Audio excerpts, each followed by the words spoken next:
یک چیز میبینیم فقط ما بسیاری ما نمینای. چیست نعمت خدا؟ چیست؟ ماشین، خانه، تلفن، رفیق. اینمی چی را میبینم مردم ما. وای دورم من نزدیک میشوم. عزیزم این سلامتی، ایمان، چشم، بینی، زبان، پای روان، این دارایی، فرزندای نازنین، از همه چیزی بزرگ ما مسلمانیم. امروز ما زیق میشیم یک از اگر تلفنی نو داشته باشم و نداشته باشم، و رفیق نغز داشته باشم و نداشته باشم. یک بار سوال شده که عقیده چیه؟ چیه عقیده؟ از عقیده مردم ما در ماشین ایو، تجارت ایو، پول ایو، خانه. عقیده نگه دیگه او خدا و رسول آمنت بالله نیست. شما باور کنه بسیاری ها در نیستیم آمنت بالله دیگه. کی خطی میگرده، کی خطی میشینه، چند قد پول داره، چه خیلی ماشین داره، انمی خیلی را حساب کرده مردم میگرده. عقیده از انمی شد. برای انمین حسد. فرزندای آدم چی نابود کرده که بده است؟ حسد. حسد چیزی بده. من شر حاسد اذا حسد. بسیار حسود بسیار چیزی بده. این محبس رفتن ها، این آدم کشی ها، این آدم بدبینی ها، این بدرغه ها، این نیستشوی ها، این کرسی دوستداری ها، از دستم ولست نرفتن ها، اینا همش حسد. حسد دنیا را برای ما لعنتی میکنن. اینمی دو آدم بخیل در روبرو بیا قدید بخیلی کنن، همه دنیا در نظر نمیفوره دیگه. ای روی بخیلی ها، اکو این کار با مردمی موده بسیارتره، بسیاره. یک تایما بلندتر شویم با 10 تایما حسد پای او کشال میشیم که او غلطه، او باید از میدان بیرون شوه، او نباید گبزن باشه، او نباید بالا روه. هم خیلی هستیم یا نه؟ راست چه گوییم؟ کجا را گرفتیم با قابل حابیل کشتسته؟ کی را کشتسته؟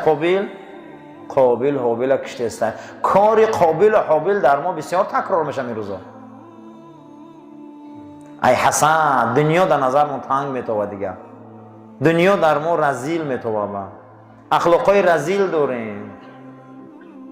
برای همین دنیا با اینها دنیای بلاغی ما، دنیایی که یا زن کنیم، یا آباد کنیم، یا خانه کنیم، یا مسجد کنیم، یا مکتب کنیم، ای دستی ما 10 یتیم 10 بیوزن نان و چای خونه بجای این کارا کنیم، ما این کارا میکنیم و دنیا برای ما لعنتی میشه. و خدا میگه دنیا ما را لعنت میکنه برای این کارا که درونی تر بیرحمی میکنن. اینو حسود. دومین عمل رذیله این حریص بدنه. حریص چیه؟ دور زندگی. حضرت عمر رضی الله تعالی عنه میپرسن که حریص کیه؟ گفته کسی که منفعتش و جمعیت و دین میرسه او حریص نیست.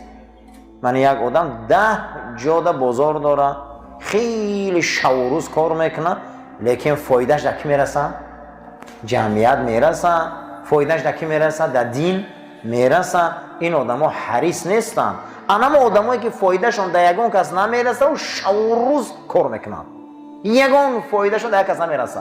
نه جمعیت در فایده میرسه، نه از ویو، نه کپرو که میمونه، نه کوچه، نه مسجد، نه مکتب، نه یک بنگاه، نه یک ایستگاه، شب و روز کار میکنن. اینها نفرایی هستن که از بهشت بیرونن. مثل آدم علیه السلام چخیلی که با یک حریصی این نعمت خدا میتیشه، با میرم درخت چقه میشوه، میگه آدم که برو میگه چی میگیره؟ هیچ چیز نمیگیره. یگان چیز آدم علیه السلام نمیگیره از این کار. برعکس در چی میغلطه؟ در ندامت گریه میغلطه. حریص. حضرت سعدی هم در گلستانش یک بحث خوب میبیاره، بحثی گربه و لبی صندلی در این بستان باشه. یک گربه خوب بود، میگه لبی صندلی ده، هر روز یک پنجه گوشت کمپیر میدادشه، اما را خورده راحت کرده، میسال گرمک شده. یک روز ای دهنی مورین پایید که در خانه همسایه 2 کفتری فربه بازی دارم.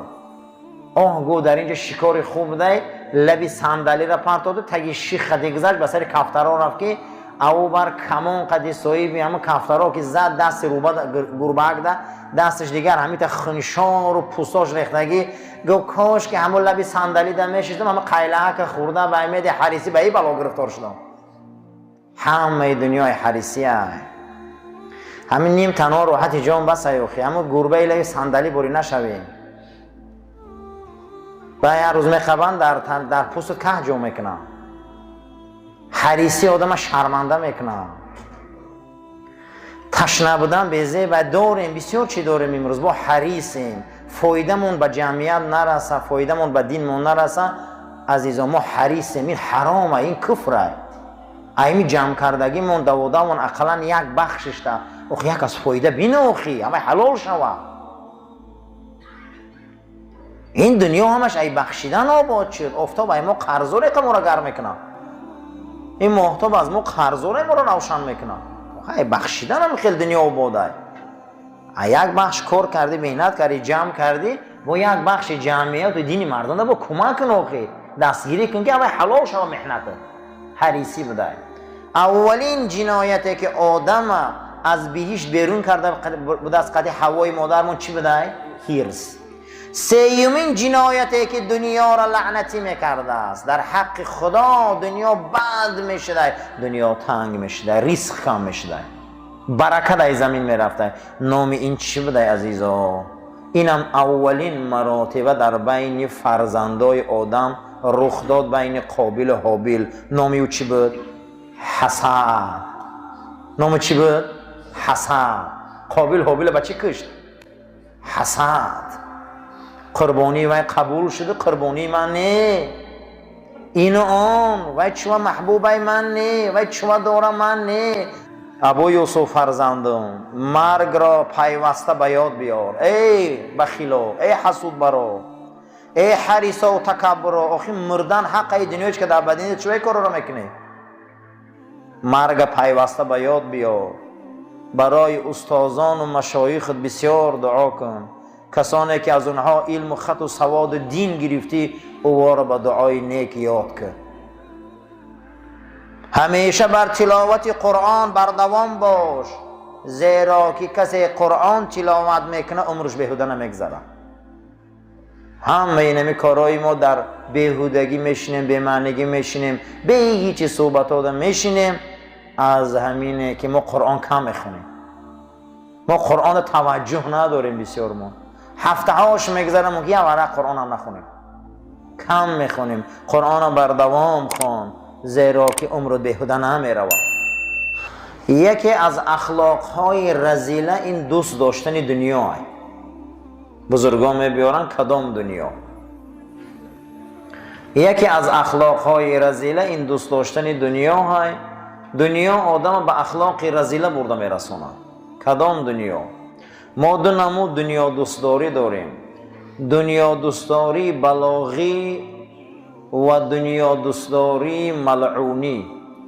دنیا دوستداری بلاغی همون دنیا دوستداری را میگن که آدم زن میگیره، زنش دوست میداره، خاندار میشه، صاحب فرزند میشه، نبیردار میشه، عائله میکنه، خانه میکنه، باغ میکنه، از خودش یک چی میراث میمونه. این حلاله. اما زن گیره و زنش بی حیا باشه چی؟ اما زن گیره و فرزندای بی تربیه بروره چی؟ اکنون لعنت میفهمه کو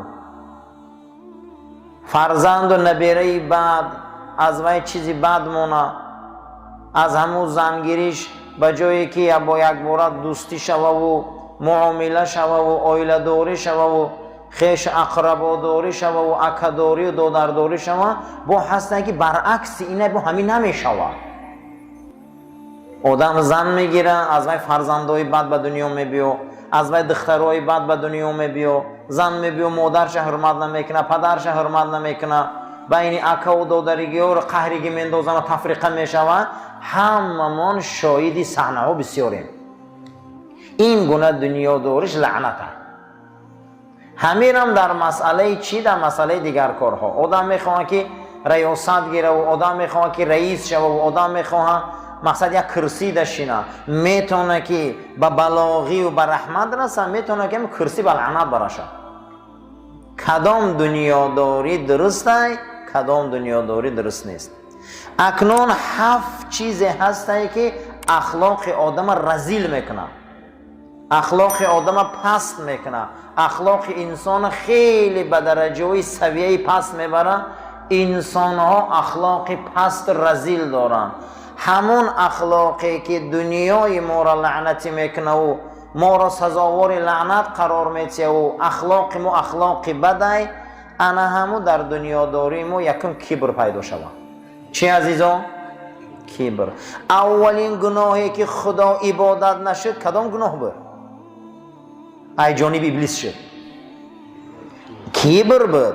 اولین جنایتی که در حق خدا اجرا شد، خدا پرستش نشد، ای جانب اولین مخلوق ابلیس، نام همین جنایت چی بود؟ کبر. انا همین روز دنیا را به معنیگیش، منمنی ها، بلند روی ها، پست زنی ها، فخر فروشی ها، من بینن، من فهمن، تو کیی، این دارم، وی دارم، محبس کردن ها، سر کردن ها، همش عزیزا این کبره. اولین جنایتی که خدا عبادت نشد، ای کبر سر زد. همه انمی دنیا از کبره. لیکن ابلیس همی گناهش چی گرفت؟ چی گرفت؟ لعنت. تکبر عزازیل را خار کرد. تکبر عزازیل را خار کرد، به دام لعنت گرفتار کرد. اولین گناه و جنایتی که سر زد خدا عبادت نشد، نامش چی بوده عزیزان؟ کبر. تکبر که دوست می‌دارم، کبر که دوست می‌دارم. اولین کلمه‌ای که در کبر پیدا می‌شود این انانیت است. چه عزیزان؟ انانیت. شیطان گفت که انا خیر منه، من از آدم بهترم. اولین کلمه‌ای که کبر به آدم نزدیک می آورده میگه که من. چی بده؟ من. همین منی ها تکبر بیدار میکرده. اولین کلمه که شیطان میگه من. ابلیس این امری منه یوخی، عزازیل امری منه، میگه نه من ایوه خوبم. اولین کلمه‌ای که ما را با انا همین منمنی ها، انانیت، منمنی ها، من همین من که گفت لعنتی شد. سخن از آن شیخ بستام، در دل شب در وقت الهام، به درگاه خدا دست می برداره و میگه به درگاه خود میخواهم که نزدیک شوم. همه پیامبران الهی میخواستند که به او مقام و مرتبه درگاه نزدیک شوند. به درجه کلیمی موسی رسید. هر یک پیامبر به درجه خلیلی و به درجه ذبیحی، اما رسول ما صلی الله علیه وسلم به درجه محمودی رسید. به درجه چی؟ محمود. مقامم محمودا. همه آرزو میکنه نزد او در مقام یابه. شب آن پیری بستام گریه کرد، با یزید گفت پروردگارا منم میخوام که درگاه در نزدیک شوم. در کفتم، گفت کیستی؟ گفتم من. گفت جای من گواه نیستی، جا خطا کردی. شب دوم گریه کردم، گفتم کیستی؟ میگه ندا آمد. گفت ما. گفت جای ما گواه نیستی، جا خطا کردگی. شب سوم گریه کردم، پروردگارا. گفت کیستی؟ گفتم فقط توی. گفت ها، نو ایمانت کامل شده. عزیزان فقط همو های مسلمانی هم همین های. خشا به حالی آدمه که این عقیده را داشته باشه. گفت که همش توی. تکبر عزازیل را خار کرد. کبر چیزی بده. یگانه چیزی که دنیا را برای ما لعنتی میکنه کبر بده. انمی کبر پیدا میشه، دنیای بیچاره هم گناه نداشته. یک دنیا از دنو گرفته به معنای ادنا. دنیا دنو به معنای چی بده؟ پستی. یک معنیش به معنای چی میومده؟ پستی. اگر اینمی عملات داده میشدی دنیا پست میشدی. یک نام دنیا به معنای چی بده؟ پستی. میگن دنیا پرستو، این دنیا که در وفا کرده، دنیا را سرزنش میکنه. نه، دنیا را سرزنش نه، انا این خصلت آقا دنیا سرزنش میشود. یک نام دنیا به معنای چی بوده؟ قرب، نزدیکی. چی نزدیکی؟ یعنی اندک بعد ما میگذاریم نزدیکی به دنیای آخرت، یا دنیای دیگه ما را منتظره. این ده اون نزدیکه، با واسطه این ما اوجا میگذاره میریم. اولین چیزی که دنیای ما را رسوا میکنه، ما را اخلاق من رزیله میکنه، این چی بوده؟ کبر. اولین جنایتی که خدا پرستش نشد از جانب مخلوقاتش این کبر بود، از منمنی، تکبری، منمنی در حق خدا از آزیل اجرا نکرد. امروز چقدر همونجا یک کودکه که گیره دویم سیم خانه بریم را همون را گیریم بریم خلال رسانده.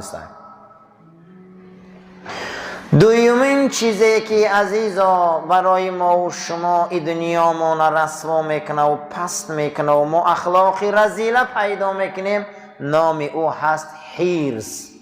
نام او چه عزیزا؟ حرص. چه گناه بود که آدم و حوا اجرا کردن از بیش بیرون شدن؟ چی بودو؟ حرص. چی بود؟ حرص. این چشمی تنگ دنیا دارا یا قناعت پر کند یا خاکی گور. حضرت آدم تمام نعمت بهش در اختیار شد، با می بیایه همین درخت چقه می شود. آخه در برابر یک حرام چند حلاله. حضرت آدم چه بیش بیرون میکنه؟ حرص. ما را فقط از بیش بیرون چی میکرده؟ حرص. چی گریف آدم؟ چی گریف این حرص؟ هیچ. این دنیا را انا همین حریصی، این دنیا را انا همین بمعنیگی های حرص و تشنگی چی میکنه عزیزان؟ برای ما لعنتی میکنه. این همین حریص. بسیار حریصی چیزی بده. این دنیا را تنگ شدناش، جنگاش، امروز بدبینیاش، لعنتی شدنها، همه کارهای جنایتی که هیچی بعدی اوما نمیگیریم، این حرص های. نامش عزیزان؟ حرص. از حریصی باید ما احتیاط شویم که حضرت آدم علیه السلام با واسطه حرص از بهشت رانده شدن، حتی که طغیان چیکار که سرکشی از امر خدا کردن، خداوند با گناهشان رو بخشید به سبب توبه. برای همین